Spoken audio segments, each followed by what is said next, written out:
Welcome to the Max Jancar Show, essentially a collection of all the audio versions of my articles, as well as commentary and expansions I've done on their content. I hope you enjoy the listen. And if you want to go deeper into my process for getting back with an ex, consider grabbing my free re-attraction cheat sheet. And if you want to go deeper into breakup recovery, consider grabbing my free recovery cheat sheet. These are simply one-page PDF documents full of tips and useful insights that you can implement right this second to reach your post-breakup goals. To get any of the two cheat sheets, visit maxjancar.com/sheets. That is maxjancar.com/sheets, as in a sheet of paper. And with that out of the way, let's get right into our episode.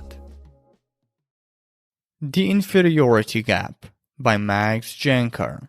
If you think about conventional get your ex back advice and how it expects you to interact with your ex, you repeatedly see the same types of behaviors being encouraged. Impress them, tell funny stories, make them jealous, never text twice, never text or call first, use this pre-prepared text/call script, handwrite them a letter, only talk about lighthearted topics, always act indifferent/mysterious, always end the conversation first, always approach them at an angle, play hard to get, make it seem like you're living your best life, use reverse psychology, and more. These are what I call performance behaviors, and they all follow the same formula. Do behavior X and you'll become more attractive and your ex will like you again. Funnily enough, you can get your ex back through performance behaviors. You can learn all the right lines. You can develop an unerring sense of when to pull back and when to push forward. You can learn all of this like you would learn how to cook, read, or code. Performance, at its core, is a skill. That said, there is a dark underbelly to performance. For starters, performance is not authentic to who you are, and it implies that you're not good enough for your ex as you are. If you feel like you need a funny line, a certain job, or a specific amount of personal growth to get your ex back, what you're simply implying to yourself is, I'm not good enough for them, I need me plus X to get them to like/love me. And what you're essentially doing here is putting your ex on a pedestal.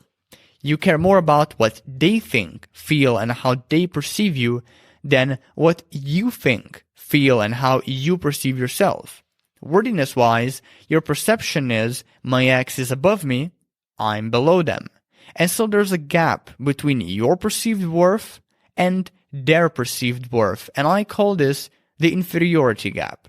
Now, when a person cultivates such a gap, they consequently begin to place a higher priority on their ex's perception of them than their perception of themselves. They essentially start to care more about what their ex thinks, feels, believes, needs, and stands for than what they think, feel, believe, need, and stand for. And this gap always leads to the same result: a need to perform. Then the performance leads to even more feelings of unworthiness, creating what's in psychology known as a downward spiral. The more you perform, the more unworthy you feel, and the more unworthy you feel, the more you feel like you need to perform. But this is just the effect the inferiority gap has on us.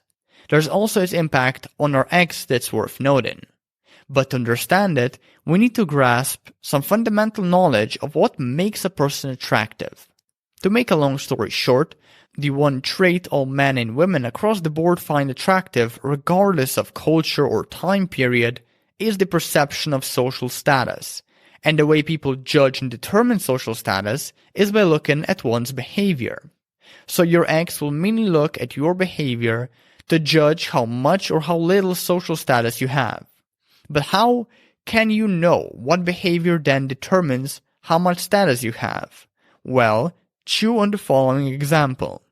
If you feel like you need to impress your ex, show off, or display all sorts of behaviors inauthentic to what you really think and feel just to make them more attracted to you because you don't feel good enough for them, what does that imply? It implies you're performing.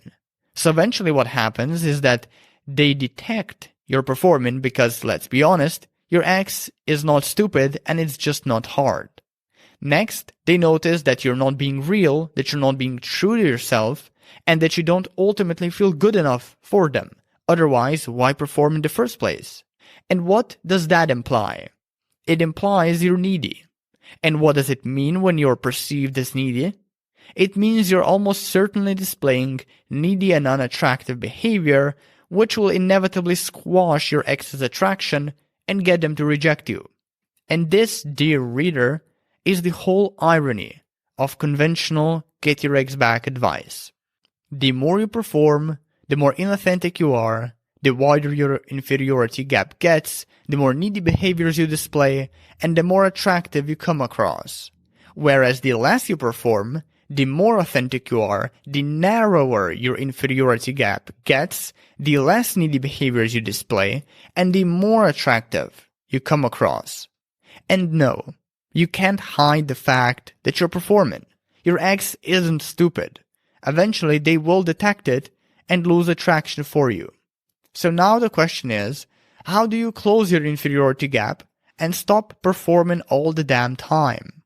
For starters, change how you see and respect yourself in relation to your ex for the better, and pick an approach to reattraction that doesn't involve performance. I suggest you try out what I call the self-improvement approach, an approach based on investing in and focusing on yourself rather than obsessing about your ex and acquiring more reattraction tricks, gimmicks, and techniques. I wrote many articles on this approach already that you can read on my website, maxjancar.com. Next, make it a habit to respond to any instance of neediness appropriately. That is, by standing up for yourself, calling your ex out on their bullshit, rejecting them altogether if they can't give you what you want, or simply not displaying a particular behavior you know is unattractive. Last, and most importantly, cultivate a healthy dose of vulnerability. Because when you're vulnerable, you remove performance. Imply that you're of equal status to whomever you're interacting with, and reinforce to yourself that you are worthy, adequate, and should feel that way. So, in a way, your inferiority gap will start to close as soon as vulnerability enters the equation. Now, the way you start being vulnerable is by opening yourself up to your ex's rejection and disapproval. And while I have written an entire article on the topic on maxjancar.com that you can read, here's a few tips to get you going. If you still love your ex and want them back, tell them you still love them and want them back. If you aren't happy with how they're treating you on a date, tell them to show some respect or else you'll go home. If they keep placing you in the friend zone, tell them you don't want to be friends and want to see them romantically. Let your true intentions and wants be known. Be clear about them and don't make it a big deal. And stay unattached to whatever response your ex gives in return, including silence. Paradoxically, it's this boldness that makes you come across as more attractive and awards you with the best chance of forming a healthy and lasting relationship with your ex or anyone. Hello there, this is Max again. Just one more thing before you take off. If you want to go deeper with my process for getting an ex back, consider grabbing my free reattraction cheat sheet. And if you want to go deeper into breakup recovery, consider grabbing my free recovery cheat sheet.